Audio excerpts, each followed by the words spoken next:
오늘은 엘리야를 통해서 이 비그리스도인뿐만 아니라 그리스도인들에게도 아주 일상적으로 영향을 미치고 있는 이 우울한 감정, 우울증에 대한 이야기를 하려고 합니다. 우울증은 어떤 특정한 사람만이 증상이 나타나는 것이 아니다라고 말합니다. 거의 모든 사람, 한 90% 정도가 우울증을 가지고 있다라고 하는 거죠. 다만 그 증상이 일상생활에 지장을 줄 정도는 아니다. 그래서 내가 우울증이 있는지를 모르고 지나갈 뿐이다 라고 하는 거죠. 이러한 우울증 증상은 그리스도인이라고 해서 예외가 되지 않습니다. 19세기 영국의 부흥운동의 시작에 기여한 위대한 설교가이자 열정적인 사역자였던 침례교 목사님이 있습니다. 바로 스펄전 목사님이죠. 그의 사역 기간 내내 심각한 우울증으로 고통받았다라고 이야기를 합니다. 스펄전 목사님이 이렇게 우울증을 겪게 된 이유는 큰 아주 충격적인 사건을 겪었기 때문인데요. 일명 서레이 가든 음악당의 비극이라고 이야기를 합니다. 당시 22살이었던 스펄전 목사님은 전국적으로 이 부흥운동을 이끌 만큼 대단한 설교가였습니다. 이 22살 때 이미 전국적으로 세계적으로 유명한 그런 설교가가 되었던 목사님입니다. 이렇게 22살 되었을 때 스펄전 목사님은 새로 지어진 서레이 가든이라는 음악당을 빌려서 집회를 하기로 했습니다. 이 설교를 듣기 위해서 첫날에 전국에서 약 1만 2천 명의 사람들이 몰려들었어요. 집회가 시작되었을 때 누군가 불이야! 하고 외치는 사람이 있었습니다. 이 순간 음악당에는 서로 먼저 빠져나가려는 사람들 때문에 대혼란이 벌어지게 되어지죠. 이 혼란 속에서 7명의 사람이 사람들에게 밟혀서 죽게 되어집니다. 엄청난 비극이 일어나게 되어진 것이죠. 그러나 그 음악당에 불은 나지 않았습니다. 누군가 이 집회를 방해하려고 고의적으로 불이 났다고 소리를 질렀던 거죠. 이 비극적인 사건을 겪은 스펄전 목사님은 그 이후에 극심한 우울증으로 고통을 받게 되어집니다. 스펄전 목사님은 기도하면서 이 고통들을 이겨나가면서 더욱 하나님을 신뢰하고 의지하게 되었다라고 고백하고 있습니다. 오늘 본문의 주인공인 엘리야 선지자의 경우도 그렇습니다. 엘리야는 본문 바로 앞에 18장에서 갈멜산의 대승리를 이루었습니다. 엘리야는 갈멜산에서 홀로 바알 선지자 450명과 누가 참 하나님인가를 두고 대결을 펼칩니다. 바알 선지자는 하루 종일 자신의 신의 이름을 부르면서 제단에 불을 내려달라고 기도했지만 결국 실패합니다. 나중에는 자기 몸을 막 칼로 그어가면서 자해를 하면서 그렇게 간절하게 부르짖었지만 하늘은 잠잠했습니다. 그러니까 엘리야가 놀리죠. 야, 너희 신이 잠자나 보다. 더 크게 소리 질러봐라. 결국 이 바알 선지자들이 실패하고 물러났을 때 엘리야는 지금까지 있던 단을 허물고 단을 새로 짓게 하고 그 주위에 도랑을 파고 물을 채우고 제단에 제물을 올려놓고 하나님 앞에 기도합니다. 열왕기상 18장 37절부터 39절 같이 한번 읽어볼까요? 시작. 여호와여 내게 응답하소서, 내게 응답하소서. 이 백성에게 주 여호와는 하나님이신 것과 주는 그들의 마음을 되돌이키심을 알게 하옵소서 하며 이에 여호와의 불이 내려서 번제물과 나무와 돌과 흙을 태우고 또 도랑에 물을 핥은지라 모든 백성이 보고 엎드려 말하되 여호와 그는 하나님이시로다, 여호와 그는 하나님이시로다 하니. 할렐루야. 그렇습니다. 엘리야는 북이스라엘과 백성들과 왕에게 누가 참 하나님이신가를 분명하게 보여주었습니다. 증명해 보였지요. 그리고 백성들과 함께 바알 선지자들을 다 잡아 끌고 가서 이손 시내가에 가서 다 죽여버립니다. 엄청난 대승리를 이룬 것이죠. 그리고 나서 지금까지 3년 반 동안 비가 오지 않던 이 북이스라엘 땅에 비가 내리도록 기도합니다. 그동안 모든 가뭄이 단번에 해결될 정도의 엄청난 비가 내립니다. 이제 왕과 모든 백성들이 자신의 말을 듣고 하나님께 돌아올 줄 알았습니다. 그러나 아무것도 변하지 않았습니다. 오늘 본문인 19장 1절과 2절에 보면 바알 선지자들을 모두 죽였다는 소식을 들은 왕비 이세벨은 엘리야를 오늘 안에 반드시 죽이겠다고 이를 갈며 선포합니다. 하늘에서 불을 내리게 한 엄청난 대승리를 이루었음에도 불구하고 비가 오지 않았던 이 땅에 비가 오게 해서 이 땅에 그 모든 가뭄을 일시에 해결해 주었던 이 엘리야의 능력에도 불구하고 엘리야는 자신의 생명을 구하기 위해 도망치는 신세가 되어져 버리고 맙니다. 그렇게 도망가서 이 광야로 들어가서 로뎀나무 앞에 앉아서 엘리야는 이렇게 기도합니다. 4절입니다. 같이 읽어볼까요? 시작. 자기 자신은 광야로 들어가 하루길쯤 가서 한 로뎀나무 아래에 앉아서 자기가 죽기를 원하여 이르되 여호와여 넉넉하오니 지금 내 생명을 거두시옵소서. 나는 내 조상들보다 낫지 못하니이다 하고 그렇습니다. 하나님 차라리 나를 좀 죽여주세요. 하나님 나를 죽여주세요. 엄청난 성공 뒤에 오는 낙심, 이게 사실 가장 위험한 겁니다. 늘 일이 안 되던 사람들이 자살할 확률이 별로 없습니다. 그런데 일이 잘 되다가 한 번 안 되면, 한 번 실패하면 자살하는 사람들이 굉장히 많습니다. 성공 뒤에 오는 이런 불행한 사건, 이런 낙심할 일들이 엄청나게 더 큰 충격을 사람들에게 주기 때문입니다. 엘리야는 조금 전에 엄청난 승리를 거두었습니다. 사람들이 환호했습니다. 자기의 말 한마디에 바알 선지자들을 다 끌고 가서 죽여버렸습니다. 이제는 이 땅의 우상이 끝났구나. 이제는 이 땅이 하나님 앞에 돌아오겠구나. 그런데 그게 안 되는 거예요. 오히려 자기의 생명이 위협받게 되어진 거예요. 그때 이 엘리야는 엄청난 충격을 받으면서 낙심해버리고 맙니다. 그래서 심리학자들은 엘리야가 이 순간 심각한 우울증 증세에 빠졌다라고 이야기를 합니다. 그래서 하나님께서는 5절 이하에서 엘리야의 우울증을 치유하시고 새 힘을 주시는 장면들이 기록되어져 있습니다. 여기에서 우리는 이 우울증을 치료하기 위해서 이 먹고 마시고 푹 자는 것, 이게 아주 중요한 치료 과정이라는 것을 알게 되어지죠. 이런 우울증에 대해서 미국 펜실베이니아 주에 있는 인디아나 소보린 은혜교회 목사님이신 스테판 알트로그 목사는 자신의 블로그를 통해서 우울증에 대한 9가지 성경 구절이라는 제목으로 글을 올렸습니다. 이 9가지 말씀 중에 오늘은 5가지에 대해서 함께 나누고요. 나머지 4가지는 다음 주에 나누도록 하겠습니다. 첫째, 하나님은 절대 떠나지 않을 것이라고 약속하시는 말씀이죠. 대표적으로 신명기 31장 8절 말씀을 들 수 있습니다. 같이 한번 읽어볼까요? 시작. 그리하면 여호와 그가 내 앞에서 가시며 너와 함께하사 너를 떠나지 아니하시며 버리지 아니하시리니 너는 두려워하지 말라 놀라지 말라. 할렐루야. 하나님께서 말씀하십니다.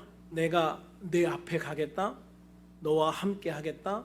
너를 떠나지 아니하겠다. 너를 버리지 아니하겠다. 그러므로 너는 두려워하지 말라. 참 중요한 말씀인 거예요. 그렇습니다. 하나님은 항상 나와 함께 하시는 하나님이신 걸 믿으시기 바랍니다. 그러므로 어떤 상황에서도 두려워하거나 놀라지 않을 수 있는 그런 담대함을 얻게 되어지는 것이죠. 이스라엘 백성들을 결코 멸망시키지 않겠다는 맹세와 마찬가지로 하나님은 절대로 나를 버리지 않을 것입니다. 우리는 하나님의 자녀이기 때문입니다. 아빠가 자녀를 위해 숲에 길을 내는 것처럼 주님은 당신의 자녀, 당신의 백성을 위해 새로운 길을 내실 것이기 때문입니다. 두 번째로 하나님께서는 우리를 강하게 하시며 우리를 지지해 주신다라고 말씀하십니다. 이사야 41장 10절 말씀 같이 읽겠습니다. 시작. 두려워하지 말라. 내가 너와 함께함이라. 놀라지 말라. 나는 내 하나님이 됨이라. 내가 너를 굳세게 하리라. 참으로 너를 도와주리라. 참으로 나의 의로운 오른손으로 너를 붙들리라. 아멘. 하나님, 그 하나님이 나의 하나님이 되리라고 말씀하고 있습니다. 내가 너와 함께해서 나의 의로운 오른손으로 너를 붙들어 주리라. 내가 너를 붙들어 주리라. 우리들이 우울증에 걸리거나 어려운 상황에 처하게 되면 더 이상 하나님이 나와 함께 계시지 않는 것처럼 느껴질 때가 있습니다. 이건 영적으로 낙심했을 때도 마찬가지죠.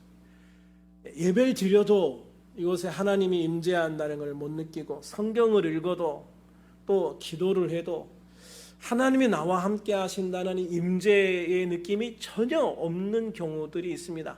그럴 때 참 힘들죠. 예배하는 것도 힘들고 기도하는 것도 힘들고 성경 읽는 것도 힘들어집니다.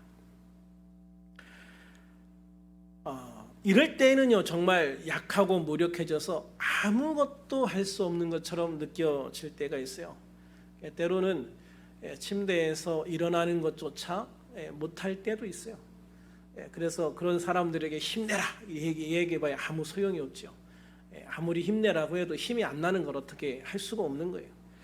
그래서 이런 상태에 빠지면은요, 그냥 완전히 집에 은둔해버리고 햇볕을 안 쬐이게 돼서 더 악화되는 악순환을 반복하게 되어집니다. 그래서 우울증에 걸렸을 때 집 밖으로 안 나온다, 커튼을 가려버리고 집에 있다, 이러면 정말 심각한 수준이다라는 것을 알 수가 있습니다. 그러나 여러분, 하나님께서는 그런 때조차도 나의 손을, 우리의 손을, 또 여러분의 손을 붙잡고 계신다는 것을 믿으시기 바랍니다. 그렇기 때문에 내가 하나님을 붙잡으려고 노력할 필요가 없어요. 그럴 때는요, 주님이 나의 손을 붙잡아 주셔요. 그래서 주변에서 이럴 때는 중보 기도해 주는 게 가장 중요한 거예요. 그리고 본인은 이런 말씀을 붙들면서 이 말씀을 묵상하면 더 좋겠죠.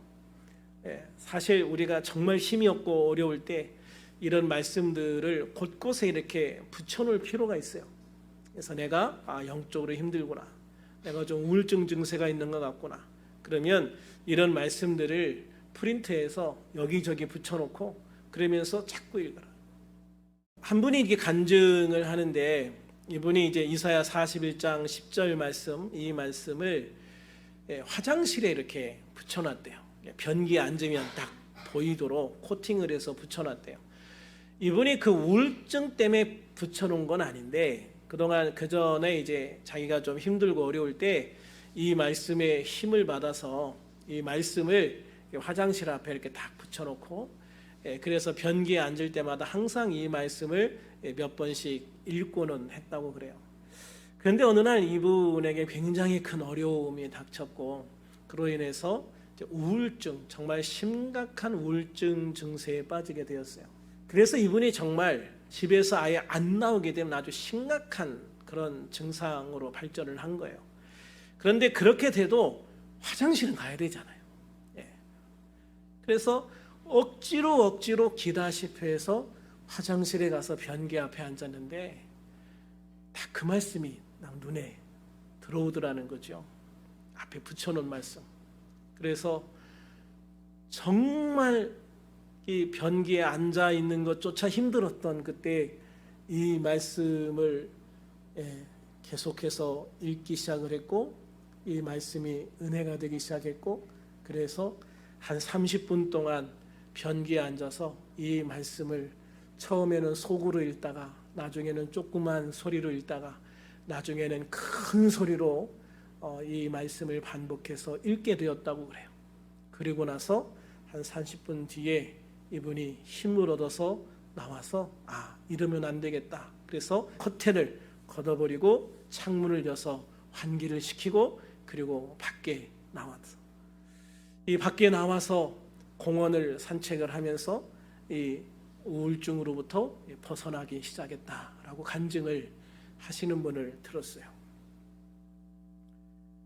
그렇습니다, 여러분. 정말 내가 아무것도 할 수 없을 때 그래 주님이 나의 손을 붙들고 계실 때가 있어요. 내가 손을 놔도 주님은 내 손을 놓지 않는다. 저는 여기에 굉장히 큰 은혜를 받았던 적이 있거든요. 내가 주님의 손을 놔도 주님은 결코 내 손을 놓지 않으신다. 그래서 지금 정말로 힘들고 어려워서 내가 주님의 손을 놨을지라도 주님이 내 손을 잡고 계시니까 우리가 그 주님을 바라보게 되어지는 순간 우리는 힘을 얻고 일어서게 되어질 줄로 믿습니다. 그리고 주님은 언제나 나를 지지해 주십니다. 사람들은요, 나를 비판할 때가 있어요. 그래서 요즘에 이렇게 보면은 3명 이상 있을 때 절대 화장실도 안 간다. 내가 화장실 가면 나머지 2명이 나의 그 뒷말을 할까봐 화장실도 못 간다. 뭐 이런 이야기들을 하더라고요. 그런데 주님은요, 한 번도 그러신 적이 없어요. 언제나 하나님은 내 편이세요. 할렐루야. 주님은 내 편이시다. 이게 얼마나 큰 은혜가 되는지 몰라요. 주님은 언제나 영원히 내 편이시다. 그래서 언제나 주님은 나를 지지해 주셔요. 내가 힘이 없고 낙심하고 지쳐 있을 때에도 주님은 나를 지지해 주시고 나를 공감해 주시고 내게 손을 내밀어 주시고 내 잡은 손을 더 확 힘께 쥐어 주시는 분, 그분이 바로 우리 주님이시다. 그래서 우리가 그 주님을 바라보시고 약할 때 나를 더욱 강하게 하시는 주님을 믿으시고 주님과 함께 일어설 수 있는 우리들이 되어지기를 주님의 이름으로 축원합니다.